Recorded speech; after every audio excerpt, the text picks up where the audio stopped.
Hi friends, welcome to Sona's curry world. എല്ലാവർക്കും സുഖമല്ലേ? ഇന്നത്തെ നമ്മുടെ സ്പെഷ്യൽ എന്ന് പറയുന്നത് വളരെ രുചികരമായിട്ട് നല്ല അടിപൊളിയായിട്ടുള്ള നല്ലൊരു രസം എങ്ങനെ തയ്യാറാക്കി എടുക്കാമെന്നാണ് കേട്ടോ. ഈ വീഡിയോ ഇഷ്ടമായെങ്കിൽ ഒന്ന് ലൈക്ക് ചെയ്യാനും സബ്സ്ക്രൈബ് ചെയ്യാനും മറക്കല്ലേ. തൊട്ടടുത്തുള്ള ബെൽ ബട്ടൺ കൂടി ഒന്ന് പ്രസ് ചെയ്തേക്കണേ. ഇനി ഇതിനാവശ്യമായ ഇൻഗ്രീഡിയൻസ് നമുക്ക് തയ്യാറാക്കാം. ചെറു ചൂടുവെള്ളത്തിലേക്ക് നെല്ലിക്ക വലുപ്പത്തിൽ വാളംപുളി നമുക്ക് കുതിർക്കാൻ വയ്ക്കാം. ഇനി ഒരു മിക്സിയുടെ ജാറിലോട്ട് 1 ടേബിൾ സ്പൂൺ നിറയെ കുരുമുളക് ഇട്ട് കൊടുക്കുന്നുണ്ട്. ഇതിനോടൊപ്പം 1 ടീസ്പൂൺ നിറയെ ചെറിയ ജീരകവും ഒരു വറ്റൽമുളകും കൂടെ ഇട്ട് നമുക്കൊന്ന് പൊടിച്ചെടുക്കാവുന്നതാണ്. ഒത്തിരി ഫൈനായി പൊടിക്കേണ്ട ആവശ്യമില്ല കേട്ടോ, തരിതരിപ്പായി പൊടിച്ചാൽ മതി. ഇനി ഇത് വേറൊരു പാത്രത്തിലോട്ട് മാറ്റാം. പൊടിച്ച അതേ ജാറിൽ 5 6 ചെറിയുള്ളിയും 6ഓളം വെളുത്തുള്ളി അല്ലിയും ചെറിയ 3 കഷ്ണം ഇഞ്ചിയും ചേർത്ത് ചെറിയ രീതിയിൽ ഒന്ന് ക്രഷ് ചെയ്തെടുക്കുക കേട്ടോ. ഇടികല്ലുണ്ടെങ്കിൽ അതിൽ ചതച്ചാൽ മതി, അല്ലെങ്കിൽ മിക്സിയുടെ ജാറിലാണെങ്കിൽ ഒറ്റ തവണ കറക്കിയാൽ മതി. പേസ്റ്റ് പോലെ അരയ്ക്കരുത് കേട്ടോ, അതൊന്ന് പ്രത്യേകം ശ്രദ്ധിക്കണേ.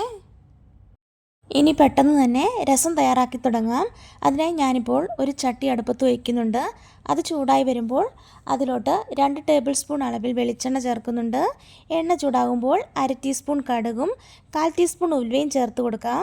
ഇത് പൊട്ടുമ്പോൾ ഇതിലോട്ട് വറ്റൽമുളകും കറിവേപ്പിലയും കൂടി ചേർത്ത് ഒന്ന് ലൈറ്റായി ഒന്ന് ഇളക്കി കൊടുക്കുക കേട്ടോ. അതിനുശേഷം തയ്യാറാക്കി വെച്ചിരിക്കുന്ന ഇഞ്ചി വെളുത്തുള്ളി ചതച്ചത് ചേർത്ത് ഒന്ന് ഇളക്കി കൊടുക്കാം. ഇതിലോട്ട് പൊടിച്ചു വെച്ച മസാലകൾ ചേർത്ത് ഒന്ന് വഴറ്റാം. ഒരുപാട് സമയം വഴറ്റേണ്ട ആവശ്യമില്ല കേട്ടോ. ഒന്ന് ഇഞ്ചി വെളുത്തുള്ളിയുടെ പച്ചമണം മാറുന്നത് വരെ ഒന്ന് വഴറ്റി കൊടുത്താൽ മതി. അതിനോടൊപ്പം 1/2 ടീസ്പൂൺ മഞ്ഞൾപ്പൊടിയും 1/2 ടീസ്പൂൺ മുളക് പൊടിയും ചേർത്ത് ഒന്നുകൂടെ ഒന്ന് നല്ലതുപോലെ ഇളക്കി കൊടുക്കാം. ഇപ്പോൾ ഇതെല്ലാം ഒന്ന് നല്ലതുപോലെ മിക്സായി വന്നിട്ടുണ്ട്. ഇനി ഇതിലോട്ട് തക്കാളി ചേർത്ത് കൊടുക്കാം. ഞാൻ ചെറിയ 2 തക്കാളിയാണ് ചേർത്ത് കൊടുക്കുന്നത്. നന്നായി വെന്ത് കുഴയേണ്ട ആവശ്യമൊന്നുമില്ല, ചെറുതായി ഒന്ന് വഴറ്റിയാൽ മതി. ഇനി ഇതിലോട്ട് തയ്യാറാക്കി വെച്ചിരിക്കുന്ന പുളിവെള്ളം ചേർത്ത് കൊടുക്കാം. എക്സ്ട്രാ 2 കപ്പ് അളവ് വെള്ളവും കൂടി ചേർക്കാം. ടോട്ടൽ വെള്ളവും കൂടി 3 കപ്പാണ് ഒഴിച്ചിരിക്കുന്നത്. ഇനി ഇതിലോട്ട് ആവശ്യമായ ഉപ്പും കൂടി ചേർക്കാവുന്നതാണ്. പുളിയുടെ അനുസരിച്ച് ഉപ്പ് വ്യത്യാസപ്പെട്ടിരിക്കും, അതുകൊണ്ട് ജസ്റ്റ് ഒന്ന് രുചിച്ച് നോക്കിയിട്ട് ഉപ്പ് എക്സ്ട്രാ വേണമെങ്കിൽ ആഡ് ചെയ്ത് കൊടുക്കാവുന്നതാണ്. ഇനി ഇതിലോട്ട് 2 പിഞ്ചളവിൽ കായപ്പൊടിയും കൂടെ ചേർത്ത് ഒന്ന് നന്നായി ഒന്ന് മിക്സ് ചെയ്ത് കൊടുക്കുക. ഇനി ഒരു 4 to 5 മിനിറ്റ്സ് മീഡിയം ഫ്ലെയിമിലിട്ട് നമുക്കിതൊന്ന് തിളപ്പിച്ചെടുക്കാം.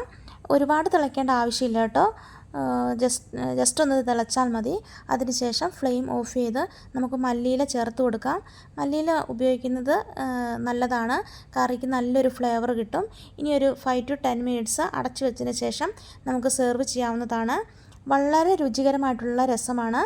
ഇതെല്ലാവരും ഇതുപോലെ ഒന്ന് ട്രൈ ചെയ്ത് നോക്കണം. എന്നിട്ട് ഫീഡ്ബാക്കും ഒന്ന് അറിയിക്കണേ. വീഡിയോ ഇഷ്ടമായെങ്കിൽ എൻ്റെ ചാനൽ സബ്സ്ക്രൈബ് ചെയ്യാനും ലൈക്ക് അടിക്കാനും മറക്കല്ലേ.